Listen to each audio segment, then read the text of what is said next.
Hello and welcome to United Nations News by the Universal Versatile Society, casting a bright light on the latest developments from United Nations. Our headlines for today are: WHO addresses violence against women as a gender equality and health priority. More than half of Haiti's children are likely to depend on humanitarian aid to survive. Newly recognized UN International Day of Combating Sand and Dust Storms. Climate crisis brings heavy floods in northern India. New York hosts Climate Week in September this year. Urban planning must factor in needs of migrants, sustainable developments, Forum hears. Global electricity demand rises slightly as advanced economies face global energy crisis and economic slowdown. WHO addresses violence against women as a gender equality and health priority. Respect Women, an online one-stop platform that aims to drive concrete actions in policies and programs to prevent and respond to violence against women and girls, has been launched by the World Health Organization in collaboration with the UN Women, UNFPA, and UNDP. This website was launched at the Women Deliver conference in Kigali, Rwanda, which brings together over 6,000 delegates actively working to advance gender equality and women's health and rights. With briefs on how to implement successful programs, training, and multimedia materials for advocacy, the user-friendly interactive platform supports the 7 evidence-based strategies in the Respect Women framework. More than half of Haiti's children are likely to depend on humanitarian aid to survive 2023. It's feasible that more than half of Haiti's children may require humanitarian assistance soon in order to survive. This is due to the fatal confluence of dangers that include political unrest and uptick in armed conflict, the resurgence of cholera, starvation, and soaring inflation. Due to a lack of access to essential services like clean water, cheap food, and healthcare, children and their families are at risk of breaking. UNICEF has been working with partners to safeguard families and provide them with the life-saving assistance they so badly need, despite the fact that the situation is very hazardous and chaotic. For instance, they provided support for nutrition services, health supply delivery, and promotion of safe learning environments, psychosocial support, and disaster recovery and planning. Newly recognized UN International Day of Combating Sand and Dust Storms. Sand and dust storms are increasing in frequency due to climate change and land mismanagement. These storms, caused by strong winds lifting sand and dust into the atmosphere, have devastating effects on agriculture, industry, and human health.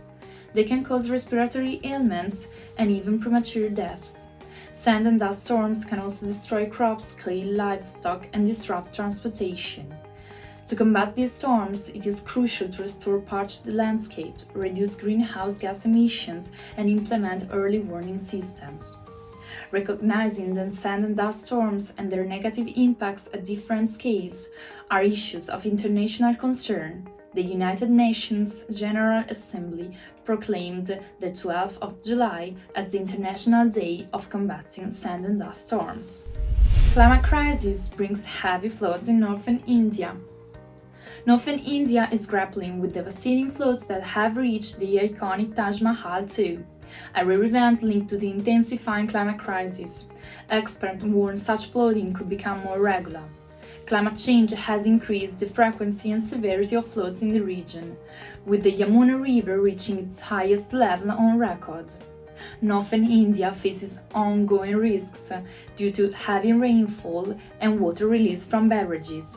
The impact extends to other heritage sites globally, with ancient artifacts and structures facing erosion and damage from extreme weather conditions. New York hosts Climate Week in September this year. Preparations are in advanced stage for this year's Climate Week NYC in New York City from September 17th to 24, 2023, hosted by the Climate Group in partnership with the United Nations General Assembly and run in coordination with the United Nations and the City of New York. Climate Week NYC is the largest annual climate event, bringing together 400 events and activities across the city of New York, in person, hybrid, and online. The event brings together the most senior international figures from business, government, civil society, and the climate sector from all over the world, to drive the transition, speed up progress, and champion change on climate issues. Urban planning must factor in needs of migrants. Cities and towns are the main drivers of economic growth, contributing over 80% of global gross domestic product. However, in 2020, over 1 billion urban dwellers lived in slums or informal settlements, mainly in Asia and sub-Saharan Africa. The number is projected to rise, with 2 billion more people expected to move to the city in the next 30 years, including climate change and conflict-induced migrants. Sustainable urban planning and land management strategies are crucial to tackle issues like slum expansion, air pollution, and the lack of public spaces. While disaster preparedness has improved, addressing urban challenges is vital to achieving Sustainable Development Goals 11 by 2030. Global electricity demand rises slightly as advanced economies face global energy crisis and economic slowdown. Owing to the ongoing energy crisis and economic slowdown, electricity demand in the advanced economies such as US, EU, and Japan is projected to decline this year by 2 or 3%, whereas average annual demand growth in China and India are forecasted to rise by 5 or 6%.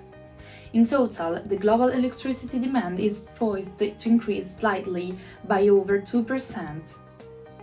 Over the next 2 years, electricity generated from fossil fuels is expected to decline, driven by significant reduction in oil and coal-fired generated electricity, whereas by 2024 renewables share will exceed 1/3 of global electricity generation. This was Sophia for the United Nations News. Stay tuned for our next episode.